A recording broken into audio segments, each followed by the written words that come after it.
दोस्तों, रावण के वध के बाद उसकी बहन शूर्पणखा का क्या हुआ? शूर्पणखा के साथ किसने किया था बलात्कार? शूर्पणखा के साथ ही उस व्यक्ति ने ऐसा क्यों किया? कैसे किया? विभीषण और रावण तथा कुंभकर्ण जैसे उसके भाइयों ने कुछ नहीं किया? या फिर उस राक्षस से वे सभी डरते थे? आखिर शूर्पणखा कहाँ चली गई? क्या शूर्पणखा लंका के बाहर गई या अयोध्या गई, या वहां राक्षस शूर्पणखा को जबरदस्ती लेकर गया? मिलेंगे इन सभी सवालों के जवाब। बनी रहिए वीडियो के लास्ट तक। आप देख रहे हैं हमारा भक्तिमय यूट्यूब चैनल गुप्त ज्ञान, जहां होती हैं हमेशा ही ज्ञान की बातें। आज की वीडियो में हम आपको बताएंगे शूर्पणखा के वो राज जो कुछ लोग ही जानते हैं। जैसा कि हम सभी जानते हैं कि रावण की मृत्यु के बाद विभीषण राजा बन गए और लंका में शांतिपूर्वक राजकाज करते हुए प्रजा का ख्याल रखने लगे। किंतु रावण की बहन शूर्पणखा अयोध्यापति श्री राम तथा अपने सौतेले भाई लंकापति विभीषण से बदला लेना चाहती थी। इसलिए उसने लंका छोड़ दिया और दैत्य गुरु शुक्राचार्य की खोज में निकल पड़ी। दैत्य गुरु को रावण की माता को किसी ने लंका से निष्कासित कर दिया था। शुक्राचार्य का आश्रम समुद्र के उस पार भारत में दंडकारण्य वन किष्किंधा राज्य में था। खरदूषण तृष्णा नामक राक्षस जो रावण के ममेरे भाई थे, वो दंडकारण्य के अधिपति थे। इन सब की मृत्यु के बाद भी शुक्राचार्य जी विद्यार्थियों को विद्या प्रदान कर रहे थे। शूर्पणखा उनके पास जाकर अपनी राक्षस जाति की उन्नति और अयोध्यापति श्री राम से बदला लेने के लिए प्रयत्न करने को कहती है। इसके लिए वे कुछ भी करने को तैयार थी। शुक्राचार्य जी ने कहा, यहाँ का राजा सुग्रीव, लंका का राजा विभीषण और समस्त भारत के सभी राजा अयोध्या के राजा राम के अधीन हैं। सभी उनके भक्त हैं। उनके विरुद्ध यहाँ पर ना तो कोई कार्य हो सकता है। इसलिए हम लोगों को पूर्व दिशा में समुद्र के उस पार, जहाँ अभी तक आर्यों की सभ्यता का विकास नहीं हुआ है, लोग अभी भी कबीलों में रहते हैं, कच्चा मांस खाते हैं, उधर चलकर भगवान आशुतोष की आराधना करते हैं। शूर्पणखा के साथ शुक्राचार्य मंत्र शक्ति से समुद्र पार करके आज के सऊदी अरब देश में पहुंचते हैं, जहाँ के लोग कबीलों में रहते थे और पशु की तरह जंगलों में कच्चा मांस, फल आदि खाते थे, जिसके कारण सभी लोग आपस में मार काट किया करते थे। जिसके सिर्फ दो ही कारण होते थे, पहला खाना अर्थात शिकार, अपना इलाका, और दूसरा स्त्री। इनके यहाँ स्त्री किसी की पत्नी नहीं बल्कि ताकतवर पुरुष ही उससे संभोग करता था।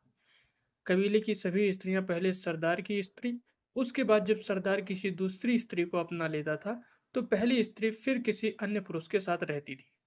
शुक्राचार्य की प्रतिज्ञा के बारे में सभी जानते हैं। वो सदैव अंधेरे अर्थात पाप को बढ़ावा देने वाले हैं। वो सदैव पापियों के मददगार रहे हैं। फिर शूर्पणखा तो उनके प्रिय शिष्य रावण की छोटी बहन थी। भला उसकी बात को क्यों नहीं मानते?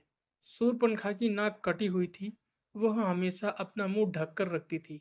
हालांकि वह सुंदर भी थी और साथ ही साथ माया भी जानती थी और कोई भी रूप ले सकती थी। उस समय वहां पर सैकड़ों कबीले थे। मनुष्य जानवरों की तरह इधर उधर जंगलों में भटकते थे और उनके सिर्फ पास सिर्फ दो ही काम थे। भूख लगी तो शिकार करके कच्चा ही खा जाओ और स्त्री देखते ही सहवास करना। शूर्पणखा के साथ शुक्राचार्य जी ने भगवान शिव के प्रतिरूप अर्थात शिवलिंग की स्थापना करके शिव आराधना शुरू कर दिया।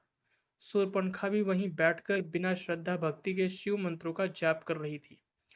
थोड़े दिन में उधर से वहां के सबसे शक्तिशाली कबीले की टोली गुजरी।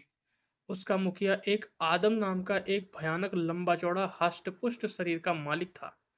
वो व्यक्ति शेर, बाघ, हाथी, घोड़े आदि किसी जीव से ज्यादा शक्तिशाली था। सारे कबीले उसी के अधीन थे। उसकी एक ही कमी थी, वो पशुओं की तरह नंगा रहता था और किसी भी स्त्री को देखकर जब तक उसको पा नहीं लेता था तब तक बराबर प्रयास करता रहता था। राक्षस ने देखा कि बूढ़ा व्यक्ति हवन कर रहा है।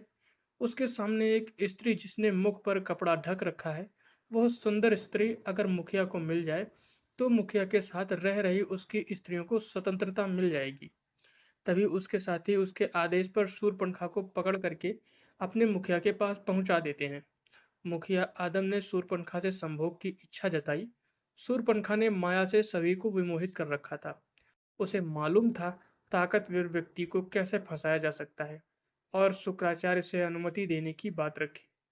शुक्राचार्य जी ने इस विवाह को अनुमति दे दिया शूर्पणखा ने मुखिया आदम से शर्त रखी, जिसमें शर्त थी शूर्पणखा से विवाह के पश्चात उसके दुश्मन अयोध्यापति श्री राम, किष्किंधापति सुग्रीव, हनुमान और विभीषण को वध करने के बाद सारी संपत्ति और राज्य शूर्पणखा को देनी होगी। इन दोनों शर्तों के लिखित प्रमाण के बाद दोनों का काबिले के रस्म रिवाज के अनुसार विवाह हुआ। जब विवाह के बाद आदम ने पत्नी का घूंघट हटाया और उसकी नाक कटी हुई देखी तो 10 कदम आदम पीछे हट गया। जब उसने रो रो कर अपनी कहानी बताई तो आदम को उसके प्रति सहानुभूति जागृत हुई और उसने श्री राम लक्ष्मण से बदला लेने की प्रतिज्ञा कर डाली। लेकिन आदम ने अपनी पत्नी शूर्पणखा का भेद किसी को नहीं बताया कि उसके पत्नी की नाक कटी है। अगर सबके सामने आ जाती तो लोगों में बदनामी होती। इसलिए पत्नी को हव्वा नाम दिया और सबको बताया कि मेरे अतिरिक्त जो कोई भी हव्वा को चेहरा देखेगा उसकी मृत्यु हो जाएगी। ये हव्वा उड़ाने में शुक्राचार्य का पूरा पूरा साथ था। हजारों साल से कई संप्रदायों का जन्म इसी आदम हव्वा से हुआ। कालांतर में इन्हीं आदम और हव्वा से यहूदी, ईसाई, मुस्लिम आदि संप्रदायों का जन्म हुआ। इन लोगों ने भी आदम जैसे आदि मानव अर्थात कबीले वाले लोगों की सीख मानी और अब तक उन्हीं की परंपरा अपनाते आ रहे हैं। जैसे स्त्रियां अपने मुख पर हव्वा अर्थात शूर्पणखा की तरह अपने मुख पर हिजाब अवश्य पहनती हैं, आज भी इनका विवाह एक करार और एक समझौता ही होता है। आज भी इनके विवाह में सशस्त्र मंजूरी होती है। एक दूसरे को शर्त सुनाते हुए मेहर अर्थात स्त्री को दी जाने वाली रकम का जिक्र करते हुए रजामंदी ली जाती है।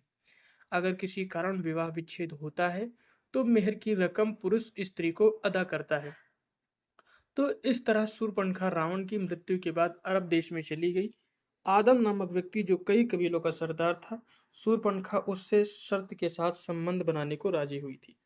नाक कटी है, ये छिपाने के लिए हिजाब डालने की परंपरा शुरू की थी। अगर ध्यान दें तो ये सारी बातें केवल एक ही तरफ इशारा करती हैं कि शायद मुसलमानों का शूर्पणखा के वंशज होने वाली यह बात हकीकत हो सकती है और सारे मुसलमान इस बात से डरते हैं। अगर कोई हिंदू गलती से भी मक्का मदीना के अंदर चला गया और उसने इस शिवलिंग पर गंगा जल छिड़क दिया तो इस दुनिया से पूरी राक्षस जाति का अंत हो जाएगा। मित्रों, यह राक्षस कोई और नहीं बल्कि शूर्पणखा के ही वंशज हैं। भले ही यह सारी बातें आपको हैरान कर रही हों, लेकिन शायद सच भी हो सकता है, क्योंकि उस दुनिया का सबसे पहला धर्म सनातन धर्म ही है। यानी कि इस दुनिया में मौजूद हर व्यक्ति सनातन धर्म से जरूर ताल्लुक रखता है।